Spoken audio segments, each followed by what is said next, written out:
¿Alguna vez te has detenido a pensar cómo los Nefilim, esos seres enormes de los tiempos antiguos, pudieron haber sobrevivido al diluvio que borró casi todo de la faz de la tierra? La verdadera respuesta podría sorprenderte más de lo que imaginas. Créeme, la mayoría de las personas no tienen idea de lo que Moisés realmente dice sobre cómo estos gigantes lograron sobrevivir. ¿Y si la versión que te contaron sobre el diluvio y los Nefilim está incompleta? Algunos dicen que uno de estos seres encontró la forma de subir al arca de Noé, mientras que otros sugieren que los ángeles caídos repitieron su antigua rebelión para traer de nuevo a los gigantes. Pero hoy vamos a profundizar en lo que Moisés verdaderamente reveló. Esto no es solo una suposición. Es algo escondido en la Biblia durante siglos, esperando ser descubierto. ¿Estás listo para una verdad que podría sacudir todo lo que creías saber? Lo que viene no es una idea cualquiera, es una revelación con raíces profundas. Así que prepárate mientras entramos en una parte poco conocida de la historia bíblica. Si sientes curiosidad y quieres seguir escuchando, deja un comentario con el número 777 para mostrar que estás atento. Prepárate. Lo que estás a punto de escuchar podría darle la vuelta a tu forma de entenderlo todo. ¿Cómo sobrevivieron realmente los gigantes al diluvio? Moisés. Dinos la verdad que ha estado a la vista de todos, esperando ser notada. Un misterio se esconde en las antiguas escrituras, uno que pocos se atreven a enfrentar. Nos lleva de regreso a los momentos justo después de que las aguas del diluvio comenzaron a bajar. Seguramente has escuchado que los Nefilim, esos gigantes antiguos, fueron completamente destruidos. Pero si eso fuera cierto, ¿cómo explicamos la presencia de gigantes después? ¿Quién abrió la puerta para su regreso? Muchos aceptan que los Nefilim volvieron de alguna manera, incluso después de que el diluvio supuestamente los había eliminado. Demos un paso atrás. Por si no lo sabías, los Nefilim, traducidos a menudo como gigantes o caídos, eran hijos antinaturales de seres celestiales y mujeres humanas, según se cuenta en el capítulo 6 del Génesis. No eran simplemente personas grandes, eran híbridos de otro mundo, parte divinos y parte humanos. Y no eran solo personajes secundarios. Su corrupción fue la razón principal por la que ocurrió el diluvio. Imagina una maldad tan extrema, tan torcida, que el Creador decidió empezar de nuevo. Génesis 6:4 dice: los Nefilim estaban en la tierra en aquellos días, y también después, cuando los seres divinos se unieron a las mujeres humanas y tuvieron hijos con ellas. Eran los guerreros famosos de los tiempos antiguos. Pero esa frase, y también después, ha desconcertado a los estudiosos por generaciones. ¿Qué quería decir realmente Moisés? ¿Estaba sugiriendo un regreso que nadie esperaba? Antes del tiempo de Noé, en la época de Jared, ocurrió algo inimaginable. El libro de Enoc ofrece más detalles, pero incluso el Génesis da la base. Seres celestiales abandonaron su lugar legítimo y descendieron a la tierra. Compartieron con la humanidad conocimientos prohibidos sobre la guerra, las artes oscuras, el deseo, cosas que nunca debimos aprender. Los Nefilim llegaron al mundo cuando estos seres caídos tuvieron hijos con mujeres humanas. Pero no solo eran enormes en tamaño, trajeron destrucción a todo lo que los rodeaba. Imagina la tierra en ese tiempo. La violencia estaba en todas partes. La gente había perdido el rumbo. Génesis 6:5. Nos dice que Dios vio cuán malvados se habían vuelto los seres humanos y que sus pensamientos solo estaban enfocados en hacer el mal todo el tiempo. El Creador No se llenó de ira como un gobernante cruel, estaba lleno de tristeza como un padre con el corazón roto. Entonces, con el corazón cargado, Dios dijo: borraré de la faz de la tierra a la humanidad que he creado junto con los animales. Eso está en Génesis 6:7. Aún así, en medio de tanta maldad, hubo un hombre que se destacó, Noé. Era recto y fiel en un mundo que se había desviado. Mientras todos los demás seguían fuerzas oscuras y corrupción, Noé permanecía leal a Dios. Génesis 6:9. Lo describe como un hombre íntegro en su época, alguien que caminaba con el Señor. ¿Alguna vez te has preguntado qué se necesita para mantenerse firme así, para ser fiel cuando eres el único que cree? Dios eligió a Noé para continuar la línea de los justos. Le dio instrucciones específicas para construir una gran embarcación usando madera de gofer. Cada medida tenía un propósito, y Noé obedeció. Metió a los animales, metió a su familia. Luego, el cielo desató la lluvia, el agua brotó del suelo y subió. Génesis 7 describe los detalles aterradores. Todo ser vivo en tierra firme murió. Aves, animales domésticos, criaturas salvajes, todo lo que se arrastraba y todos los seres humanos. Solo Noé y los que estaban con él en el arca sobrevivieron.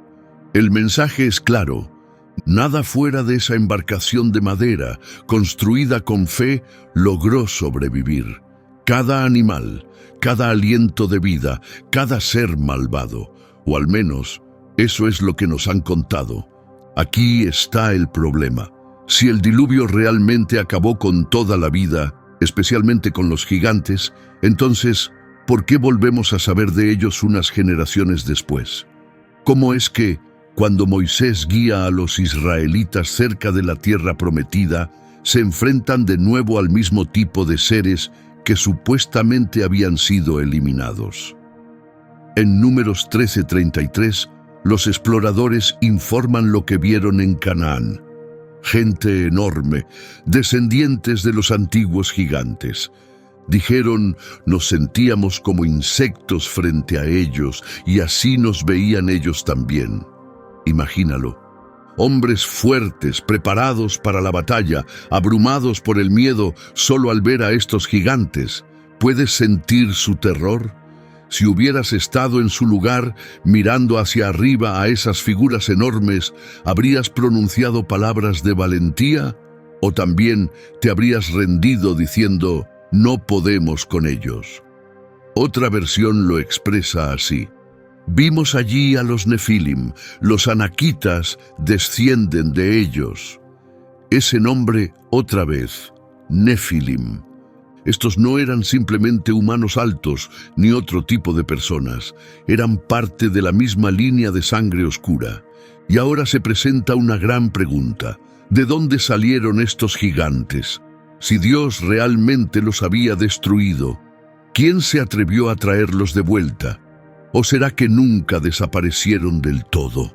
Antes de ver lo que Moisés comparte a continuación, piensa en esto. ¿Y si el mal encontró una forma de evitar el juicio de Dios? ¿Y si no se fue, sino que simplemente esperó el momento adecuado para regresar? Algunos proponen una idea atrevida, inusual, quizás incluso difícil de creer. Afirman que uno de estos gigantes antiguos, de antes del diluvio, logró mantenerse cerca del arca. Tal vez se disfrazó, quizás se aferró al exterior del barco, escondido bajo la superficie. Es el tipo de historia que se cuenta cuando la gente no logra explicar lo que ha presenciado. Pero, ¿hay algo de verdad detrás? Volvamos a las Escrituras y veámoslas con ojos nuevos. ¿Qué dice realmente el Génesis? Génesis 9:18-19 lo deja muy claro. Los hijos de Noé que salieron del arca fueron Sem, Cam y Jafet. Cam fue el padre de Canaán. Luego dice: estos tres fueron los hijos de Noé, y de ellos se pobló toda la tierra. Tómate un momento para leer eso otra vez. La tierra entera se llenó a través de ellos. Eso significa, según el texto, que cada persona viva después del diluvio provino de estos tres hijos, Sem, Cam y Jafet, sin pasajeros escondidos, sin un gigante guardado bajo la cubierta, sin seres secretos flotando junto al arca. Este pasaje no deja espacio para sobrevivientes inesperados. Entonces, si la familia de Noé fue el único grupo que quedó, ¿cómo explicamos la aparición de gigantes después? Gigantes como los anaquitas en Canaán o Goliat, el enorme guerrero que desafió a Israel. ¿Pudo haber estado la fuente de esta línea de sangre escondida en el árbol genealógico mismo? No visible a simple vista, pero transmitida. Consideremos algo desafiante. ¿Y si uno de los hijos de Noé o sus esposas ya llevaba en su interior la marca genética de los caídos? ¿Es posible que la línea de los Nefilim no sobreviviera en cuerpo, sino en ADN? Recuerda que la Biblia no menciona a todos los hijos nacidos de esas uniones entre ángeles caídos y mujeres. Se enfoca en la línea elegida, no en cada descendencia corrupta. Piensa en Adán y Eva. Conocemos los nombres de Caín, Abel y Set, pero Génesis 5:4 dice claramente que Adán tuvo otros hijos e hijas. La mayoría de sus nombres nunca se mencionan. Lo mismo podría aplicarse a las hijas nacidas de las uniones entre seres divinos y mujeres humanas. Si incluso una de esas hijas sobrevivió o si sus hijos se unieron a la familia más amplia de Noé, ¿qué pasaría entonces? ¿Pudo una de las mujeres en el arca haber llevado la sangre de los Nefilim sin parecer diferente, sin ser una gigante, solo como portadora? ¿Pudo la mancha de la rebelión haber entrado al arca no en forma física, sino escondida en lo profundo de la herencia humana? Esto podría explicar por qué los gigantes aparecen después del diluvio. No porque uno sobreviviera físicamente, sino porque sus rasgos permanecieron enterrados, transmitidos por generaciones, silenciosos al principio y luego resurgiendo. En el libro de Números, los espías describen a los descendientes de Anac en la tierra de Canaán. Estas personas eran tan enormes que los israelitas dijeron: «A nuestros ojos parecíamos langostas, y así nos veían ellos también». Números 13:33. Aún así, otros han propuesto una idea diferente, que tal vez un segundo grupo de ángeles caídos se rebeló después del diluvio, movidos por el deseo hacia las mujeres humanas, lo que dio lugar al nacimiento de más Nefilim.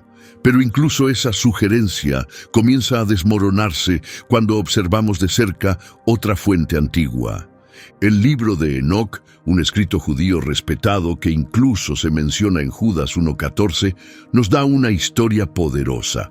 Después de que el primer grupo de ángeles, conocidos como los vigilantes, abandonaron su lugar y tomaron mujeres como esposas, revelando conocimientos prohibidos a los humanos, Dios dictó un juicio severo y eterno.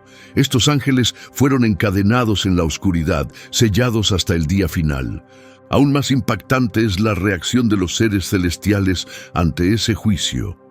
En Enoc, capítulo 68, el ángel Miguel tembló de miedo. Se volvió hacia Rafael y preguntó: ¿quién puede soportar el juicio feroz que acaba de suceder, ante el cual se disuelven por completo? Luego añadió: yo no estaré con ellos ante la mirada de Dios, porque el Señor de los espíritus está furioso con ellos. Y continuó: todo lo que intentaron ocultar será usado en su contra para siempre. Reflexiona en eso. Miguel, uno de los guerreros más poderosos del cielo, estaba profundamente estremecido por lo que presenció. Si él estaba aterrado, ¿de verdad crees que otro ángel se habría atrevido a repetir ese pecado? ¿Lo harías tú si estuvieras frente al Creador y vieras a los tuyos encerrados para siempre? Miguel no solo decidió no ayudarlos, dijo que ningún ángel ni humano podía soportar el juicio que enfrentaron. El costo de pretender ser divino era un castigo sin fin. Entonces, ¿es realmente creíble que otra oleada de ángeles se arriesgara otra vez, sabiendo el resultado? Es poco probable. El libro de Enoc nos muestra que la rebelión de los vigilantes fue un evento único, y después de presenciar su destino, ningún otro ángel se atrevió a seguir ese camino. Si eso es así, entonces la puerta para que nacieran más Nefilim de seres celestiales se cerró para siempre. Así que el misterio permanece. ¿De dónde vinieron estos gigantes después del diluvio? Todas las señales parecen apuntar a Cam, o posiblemente a Jafet. El Génesis lo repite una y otra vez. Los hijos de Noé que salieron del arca fueron Sem, Cam y Jafet, y de ellos se llenó toda la tierra. Sin forasteros, sin polizones sobrenaturales, solo los 3 hijos de Noé repoblando el mundo. ¿Pudo la descendencia de Cam haber sido el canal por el cual regresó la antigua línea de sangre? ¿Pudieron los hijos de Canaán haber llevado algo más que rebeldía en su linaje? Tal vez algo más profundo sobrevivió, algo alterado, algo enterrado. Y ahora viene el pensamiento inquietante. Si hubieras estado a bordo del arca, ¿habrías detectado lo que estaba oculto en el ADN de alguien? ¿Habrías visto la amenaza enterrada en las generaciones por venir? Porque a veces la supervivencia no viene de aferrarse al exterior de un barco. Viene de lo que se lleva en silencio por dentro, heredado, esperando. Después de que las aguas bajaron y el arca se asentó sobre tierra firme, comenzó una nueva era. Noé y su familia pisaron suelo seco como las únicas personas que quedaban tras un diluvio que Dios envió para limpiar el mundo. Pero incluso con este nuevo comienzo, las huellas del pasado no desaparecieron del todo. Según el Génesis, algún tiempo después de haberse establecido, Noé plantó una viña, hizo vino y bebió hasta embriagarse. Mientras estaba en ese estado vulnerable, ocurrió algo preocupante, algo relacionado con su hijo Cam. Hablaremos en detalle sobre ese episodio en otro momento, pero por ahora lo importante es lo que vino después. Por causa de las acciones de Cam, Noé no pronunció una maldición sobre él directamente, sino sobre su hijo Canaán. Génesis 9:25 registra las palabras de Noé. «Maldito sea Canaán, será el siervo más bajo de sus hermanos». Esto no fue una simple reprensión, fue una sentencia profética que marcaría a las generaciones futuras. Pero ahora tenemos que enfrentar un error que ha durado siglos. ¿Alguna vez te dijeron que toda la línea familiar de Cam fue maldita? ¿Que los pueblos de origen africano estaban marcados por esa maldición? Lamentablemente, esa falsa creencia ha sido repetida por muchos. Pero pongamos las cosas en claro, esa idea no está en la Escritura. La Biblia nunca dice que Cam fue maldito. Solo Canaán recibió ese juicio. No existe ninguna maldición de Cam en el texto sagrado. Lo que algunos torcieron para justificar el racismo y la esclavitud no tiene fundamento en la palabra de Dios. Esa idea es una mentira humana disfrazada de enseñanza religiosa. ¿Cuántas vidas y culturas han sido dañadas por una enseñanza falsa presentada como verdad? Si esto te está abriendo los ojos, tómate un momento para reflexionar profundamente. Y si esta nueva comprensión te está liberando de mentiras heredadas, comenta 777 para apoyar la verdad y la claridad. Ahora volvamos a la historia. Veamos más de cerca a los descendientes de Cam. En Génesis 10 leemos que Cam tuvo 4 hijos: Cus, Misraim, Fut y Canaán. Cus está relacionado con la tierra de Etiopía. Misraim está vinculado con el antiguo Egipto. Fut se asocia con zonas cercanas a Libia. Y Canaán, el hijo mencionado en la maldición de Noé, se estableció en la región que más adelante sería la herencia de Israel, la tierra prometida. Pero recuerda, la maldición solo se aplicó a Canaán, no a sus hermanos. Y aún así, fueron los descendientes de Canaán quienes llegarían a formar algunos de los pueblos más conocidos de la Biblia. Génesis 10:15 a 18 menciona a los hijos de Canaán, incluyendo a Sidón y Het, así como a los fundadores de naciones como los Jebuseos, Amorreos, Heveos, Fereceos y Gergeseos. No eran grupos pequeños, se convirtieron en civilizaciones completas, arraigadas en la adoración falsa y la corrupción moral. Piensa en eso por un momento. Los descendientes de Canaán, el hijo maldito, edificaron naciones que llenaron la tierra que llevaba su nombre, Canaán, desde ciudades costeras como Sidón hasta lugares como Sodoma y Gomorra, conocidos por resistirse abiertamente a Dios. Los gigantes reaparecerían en estas zonas, no antes del diluvio, sino después. Entonces, ¿cómo regresaron? ¿Y por qué en este lugar? ¿Fue solo rebeldía? ¿O sobrevivió algo más profundo, algo antiguo, dentro de la sangre de Canaán? Piensa en esto. Nimrod, descrito como el primer gran guerrero y hombre poderoso en la tierra, vino de la familia de Cam a través de Cus. Nimrod fue el constructor de Babel y Nínive, dos ciudades que desafiaban directamente al cielo. De esa misma línea familiar vinieron los filisteos, el pueblo de Goliat, gigantes que nuevamente se opusieron al pueblo de Dios. Aún con todas estas señales, los descendientes de Cam no se detuvieron. Crearon imperios, levantaron monumentos y crecieron en influencia. Pero su éxito cargaba más que ambición. Tal vez llevaba una huella de aquella corrupción antigua de los días de Jared, cuando seres divinos contaminaron la naturaleza humana. En Deuteronomio 7:1 a 2, Dios da a los israelitas una instrucción muy clara mientras se preparan para entrar a Canaán. No les dice que hagan pactos de paz, no les dice que convivan con esas naciones, les dice que las eliminen por completo. ¿Por qué? Porque esos pueblos no solo seguían a dioses falsos, estaban profundamente corrompidos. La Escritura dice, cuando el Señor tu Dios te introduzca en la tierra que vas a poseer, deberás derrotar y eliminar por completo a estas naciones. No hagas pactos con ellas, no les tengas compasión. Deuteronomio 7:1 a 2. Esto no se trataba de poder. Era una instrucción divina para proteger la pureza.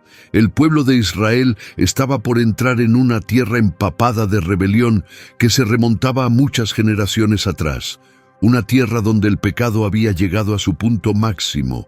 Eran culturas conocidas por la idolatría, el sacrificio de niños, la corrupción sexual y posiblemente la reaparición de la influencia de los Nefilim. Todo eso estaba presente en Canaán. Dios no intentaba ser severo, estaba protegiendo a su pueblo de lo que había resurgido allí. Por eso debían ser eliminados grupos como los hititas, amorreos, cananeos, fereceos, heveos y jebuseos. No era por su raza ni por su origen, era por su condición espiritual. El problema nunca fue el color de piel, era la rebelión heredada. Era una herencia maldita, no un territorio físico. Era cuestión de preservar el pacto. Y ahora la atención se dirige a ti. Si estuvieras en el lugar de Israel, al borde de la tierra, escuchando a Dios decir, elimina lo que no puede ser salvado, ¿le obedecerías? ¿O dudarías sin estar seguro de lo que realmente se esconde debajo de la superficie? Porque el mal no siempre se presenta como monstruo. A veces viene envuelto en cultura, comunidad, tradición, incluso en orgullo nacional. Pero cuando Dios dice que debe irse, no está siendo cruel, está actuando con justicia. Cuando retrocedemos y conectamos los puntos, desde el Génesis hasta Enoc, desde el juicio de los vigilantes hasta el extraño regreso de los gigantes, una verdad se vuelve imposible de ignorar. La maldad de los ángeles caídos no terminó con el diluvio. De algún modo, su impacto perduró. No en forma de una criatura visible aferrada al arca, sino como un eco oculto, transmitido silenciosamente a través de las líneas familiares con el paso del tiempo. Y hubo una línea en particular donde esa corrupción escondida se asentó. la de los descendientes de Canaán. Sí, el mismo Canaán que fue maldito por Noé. Esto no tenía nada que ver con raza, superioridad o inferioridad. No se trataba de lo que se ve por fuera. Iba mucho más profundo, hasta algo invisible. Una clase de contaminación que vivía debajo de la cultura, entrelazada con las fibras mismas de la herencia. Detengámonos un momento y apliquemos el conocimiento moderno para entender mejor este misterio antiguo. Sabes cómo funcionan los genes, ¿verdad? Rasgos como los ojos oscuros suelen manifestarse si solo uno de los padres tiene ese gen. Pero los rasgos recesivos, como los ojos claros, pueden permanecer ocultos durante generaciones, apareciendo solo cuando ambos padres los transmiten. Ahora, imagina el rasgo de los Nefilim, algo vinculado con tamaño o fuerza anormal, funcionando del mismo modo, latente, invisible, esperando. ¿Y si ese rasgo oculto encontró un lugar en la sangre de Canaán? ¿Y si permaneció enterrado hasta que se dieron las condiciones exactas para activarse, hasta que nació alguien como Goliat? Y piensa por un momento, si hubieras vivido en ese tiempo, ¿podrías haber identificado a quien portaba ese secreto? ¿Habrías reconocido a los que llevaban dentro una herencia dormida de los caídos? Ahora considera esto. En tiempos antiguos, casarse dentro de la misma familia extendida era común. No se consideraba incorrecto como hoy en día, era la forma en que crecían las poblaciones, pero genéticamente eso implicaba riesgos. Cuando personas con un ancestro común tenían hijos, los rasgos ocultos tenían mucha más probabilidad de manifestarse. Entonces, si el rasgo vinculado a los Nefilim era recesivo, ¿qué podía suceder al mezclarse los descendientes de Canaán entre sí? El resultado podía ser gigantes. No porque ocurriera una nueva rebelión angelical, sino porque algo antiguo volvía a emerger. Incluso la Biblia confirma que los matrimonios entre parientes cercanos eran parte de la historia temprana. Toma el caso de Abraham y Sara. En Génesis 20:12, Abraham le dice a Abimelec: «Ella en verdad es mi hermana, hija de mi padre, aunque no de mi madre, y llegó a ser mi esposa». Eso no era simbólico, era literal. Sara era medio hermana de Abraham. Y no fueron los únicos. Antes de que Dios diera la ley, ese tipo de uniones formaban parte del desarrollo humano temprano. Escritos antiguos como Jubileos, Enoc y Jasher, aunque no formen parte de todas las tradiciones bíblicas, hablan de muchas relaciones así. Desde los hijos de Adán hasta las familias de Jared y Noé, casarse entre parientes era normal. ¿Por qué? Porque había muy poca gente en la tierra. Pero espiritual y biológicamente, el impacto fue enorme. Ahora imagina esto ocurriendo dentro de la línea familiar de Canaán. Una línea ya marcada por Noé, tal vez ya portadora de aquella antigua señal oscura. Podría ser que, al casarse entre sí, el rasgo enterrado del gigantismo se activara de nuevo, no solo en Goliat, sino en otros antes y después de él. Por eso los mandatos de Dios, aunque hoy puedan sonar duros, fueron dados con tal firmeza. En Deuteronomio 7, Dios instruye a los israelitas a eliminar por completo a las 7 naciones que vivían en la tierra de Canaán. No solo porque adoraban dioses falsos, sino porque había algo mucho más profundo operando, algo antiguo, algo espiritualmente y quizás genéticamente contaminado. Pero recuerda, Dios es justo. No permite que los ciclos de corrupción continúen para siempre. Con el tiempo, dio nuevas leyes, dejando en claro que lo que antes fue tolerado ya no sería permitido bajo el pacto. En Levítico 18:9, Dios lo dice con claridad: «No te acostarás con tu hermana, hija de tu padre o de tu madre, nacida en la misma casa o en otra, no debes deshonrarla». Esto no era solo por decencia humana, era un mandato para proteger la integridad espiritual del pueblo de Dios, para detener los ecos ocultos de una antigua rebelión que casi destruyó a la humanidad. Ahora acerquemos esto a tu perspectiva personal. Imagina vivir en aquellos tiempos, sin saber que algo peligroso estaba enterrado en tu árbol genealógico. ¿Habrías notado las señales de ese antiguo mal volviendo? ¿Habrías obedecido la voz de Dios cuando te decía que cortaras lazos, que derribaras patrones, que destruyeras lo que parecía normal, incluso sin comprenderlo del todo? Porque a veces la amenaza que Dios nos advierte no se ve por fuera. Se esconde en raíces espirituales, se transmite de generación en generación, y si no se detiene, crece, más grande, más fuerte, más rebelde contra Dios, tal como Goliat.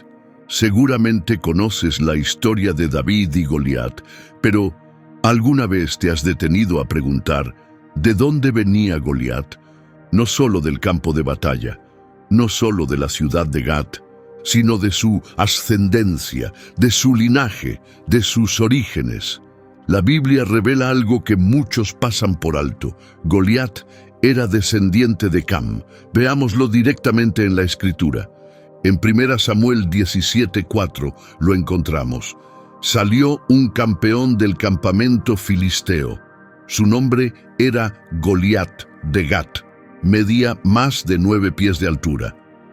Eso no es simbólico, es su estatura real, alrededor de 2,90 metros, un verdadero gigante. Y Goliat no estaba solo. La Biblia continúa con más detalles. En otra batalla en Gat, hubo un hombre de tamaño extraordinario que tenía 6 dedos en cada mano y 6 en cada pie. 24 dedos en total. Él también era hijo de los gigantes. Eso está en 2 Samuel 21:20. Estos no eran simplemente hombres altos. Estos gigantes no eran al azar, eran descendientes de algo mucho más antiguo. El pasaje termina diciendo, estos 4 eran descendientes del gigante de Gat y fueron derrotados por David y sus hombres. Goliat no fue un caso aislado, era parte de una familia con sangre de gigantes. Una familia con un origen muy específico. ¿Y dónde comenzó ese origen? En Génesis 10 aprendemos que Cam, hijo de Noé, tuvo varios hijos: Cus, Mizraim, Fut y Canaán. De Mizraim vinieron los pueblos de Egipto, y de sus descendientes surgieron los casluitas, quienes más tarde dieron origen a los filisteos. Sí, lo escuchaste bien. Los filisteos, la nación por la que luchó Goliat, venían directamente de la familia de Cam. Eso está en Génesis 10:13-14. Ahora todo empieza a encajar. El tamaño enorme de Goliat no fue un accidente. Su fuerza, su figura imponente e incluso sus parientes con dedos y pies adicionales, todos se vinculan a un linaje contaminado. Una línea que muy probablemente pasó por Canaán, el hijo maldito por Noé. Aunque Noé era justo y caminaba con Dios, la Biblia nos da motivos para pensar que las esposas de sus hijos no eran necesariamente puras. Y si incluso una de esas mujeres llevaba un rasgo recesivo relacionado con los Nefilim, esa huella genética pudo haberse transmitido en silencio a través del tiempo, esperando generaciones hasta reaparecer como gigantes. Los rasgos recesivos, como sabemos hoy, pueden esconderse durante siglos. No siempre se notan, pero permanecen en la sangre, esperando el momento justo para salir a la luz. ¿Y si Goliat fue simplemente el resultado más visible de una maldición profundamente enterrada y dormida por siglos? Moisés, quien escribió el libro de Génesis, remarca constantemente una frase específica. Nunca lo llama simplemente Cam. Una y otra vez dice Cam, el padre de Canaán. ¿Por qué tanto énfasis? Tal vez porque Moisés, escribiendo bajo inspiración divina, quería resaltar una línea de descendencia crucial, una no solo ligada a la rebelión, sino también al regreso de los gigantes. Génesis 9:22 nos dice, Cam, el padre de Canaán, vio la desnudez de su padre y se lo contó a sus 2 hermanos afuera. Y en el versículo 18 repite, los hijos de Noé que salieron del arca fueron Sem, Cam y Jafet. Cam era el padre de Canaán. Esa repetición no es casual, es intencional, marca una división espiritual. ¿Y dónde se asentaron los descendientes de Canaán? En una tierra que, con el tiempo, sería conocida por albergar gigantes.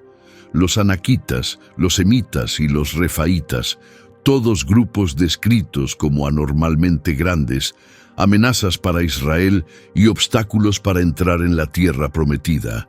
Números 13:33 lo deja claro. Vimos allí a los gigantes, los hijos de Anac, descendientes de los antiguos gigantes. Nos veíamos como insectos, a nuestro propio parecer, y así les parecíamos también a ellos. ¿Ves el hilo que conecta todo esto? ¿Puedes percibir esa antigua influencia resurgiendo? Incluso en Deuteronomio 2:10-11, el pueblo de Moab recordaba a estas figuras. Dice: los semitas vivieron allí antes, un pueblo grande, numeroso y alto como los anaquitas. Al igual que ellos, eran considerados gigantes. No eran mitos, eran recuerdos, y esos recuerdos eran aterradores. Por eso la instrucción de Dios a Israel, aunque hoy pueda sonar intensa, era más bien una operación espiritual precisa que una orden cruel. En Deuteronomio 7:3, Él da esta advertencia: no te emparentes con ellos, no des tu hija a su hijo, ni tomes su hija para tu hijo. No porque Dios fuera injusto, sino porque estaba protegiendo a su pueblo de algo más profundo que una cultura, una influencia espiritual y genética peligrosa que una vez casi acabó con la raza humana. Ahora pregúntate, ¿qué habrías hecho tú si fueras un israelita de pie al borde de la tierra, mirando al otro lado a los descendientes de gigantes nacidos de una sangre manchada por una antigua rebelión? ¿Habrías obedecido sin dudar o habrías titubeado sin ver el panorama completo? Porque a veces el mayor acto de misericordia es obedecer, no negociar. Para Dios, esto no se trataba solo de naciones enemigas.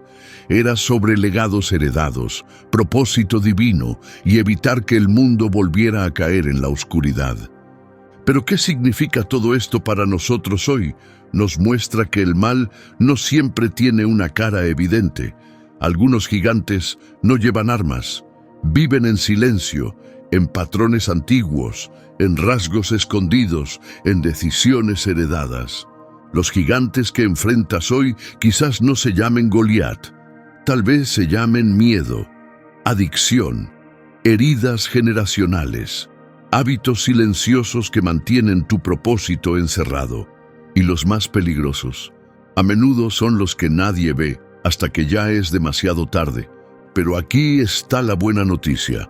Así como el enemigo intenta transmitir la ruptura, Dios está levantando personas que transmitirán fortaleza. Así como el pecado corre por las familias, también pueden hacerlo el valor, la fe y la obediencia. Y solo se necesita una persona para cambiar el rumbo de una línea de sangre. Esa persona podría ser tú. No estás aquí por accidente, naciste para este tiempo, elegido para tomar posición, para levantarte y proteger lo que realmente importa. Así como David enfrentó una amenaza imponente, Dios está llamando a personas como tú a enfrentar los gigantes ocultos de hoy, con valentía, con claridad y con una fe inquebrantable.